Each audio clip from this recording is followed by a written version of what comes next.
naalala mo yung una mo akong kinausap and ang una mong tanong, mabait ka ba? At sa isip ko, ay, hindi pala, hi ang bati nito. Interview agad.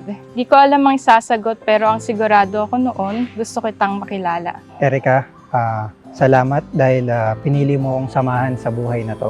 Kahit puno ng takot at mga panahong hindi natin alam kung saan tayo patungo. Hindi ko man may papangako sa iyo ang perpektong bukas. Araw-araw ko naman patutunayan sa iyo na karapat dapat ako para sa iyo. Hindi dahil kailangan, kundi dahil mahal kita.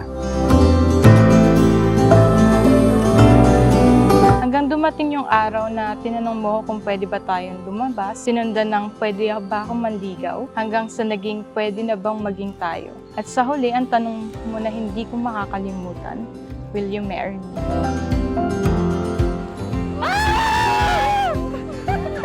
So pretty! Plastic ah.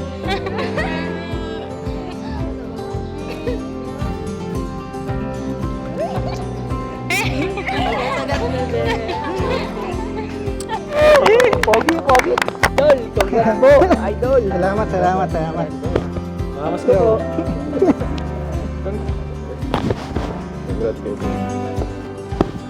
Congrats! Thank you, Jem.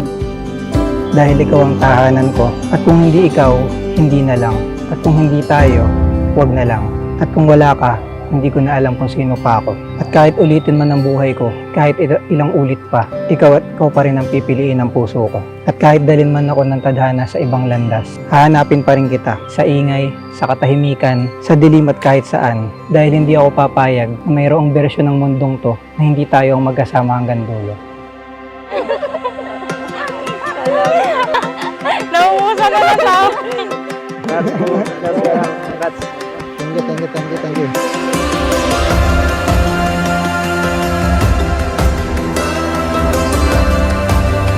Nung una kong nakita kasi si Erica, tingin ko sa kanya, inosente, wholesome, tahimik siya eh.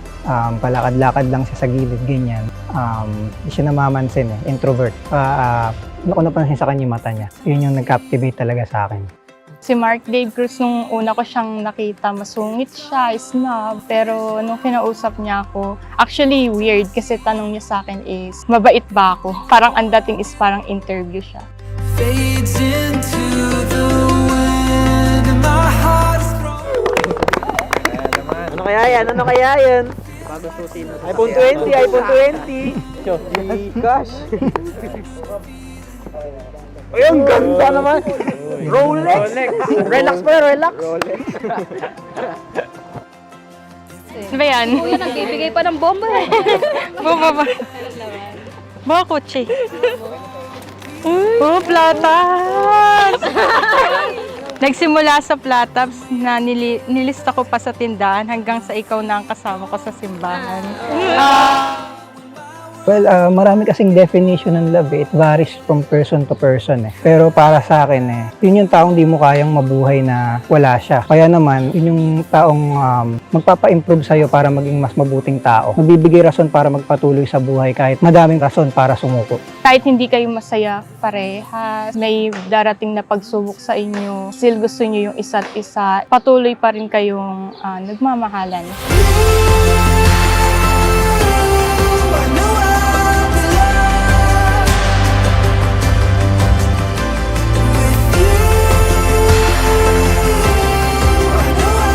Minamahal kong Mark Dave at Erica, nais kong ipaalala ito sa inyo sapagkat simula sa araw na ito, kayo'y mamumuhay na bilang mag-asawa. At sa bawat araw makikita ninyo, kahit sa pinakapayak na araw, ang hamon sa inyo ay, paano ba kayo mananatiling tapat sa pagiging mag-asawa kahit sa mga ordinaryong araw? Actually, di ko masabing isa lang yung feeling ko na masaya lang. Kasi halo-halo, nervyos, takot. Pagkatapos nito, walang kasigurado ng buhay eh. Pero siguro ang pinakamagandang salita is kampante na ako sa haharapin kong buhay. At kahit ano man yun, masaya man, malungkot. Kasi alam ko may kasama na ako eh. Wala na yung takot. Kampante na ako sa buhay na meron kami. Dumating man ang pagkakataon na magkamali kayo, sana'y maalala ninyo ang pagtitipan sa araw na ito. Hindi mo pinakakasalan, Erica, si Mark Dave sa kanyang kalakasan lang. At ganoon din sa iyo, Mark Dave, hindi mo pinakakasalan lang si Erica sa kanyang magagandang katangian. Simula sa araw na ito, sana'y magbigayan kayo. Ibig sabihin, madapa man ang isa, sana ang unang aalalay ay ang kanyang asawa.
Love, salamat dahil pinagtiyagaan mo ako sa loob ng 6 na taon at nandito ka sa araw na to.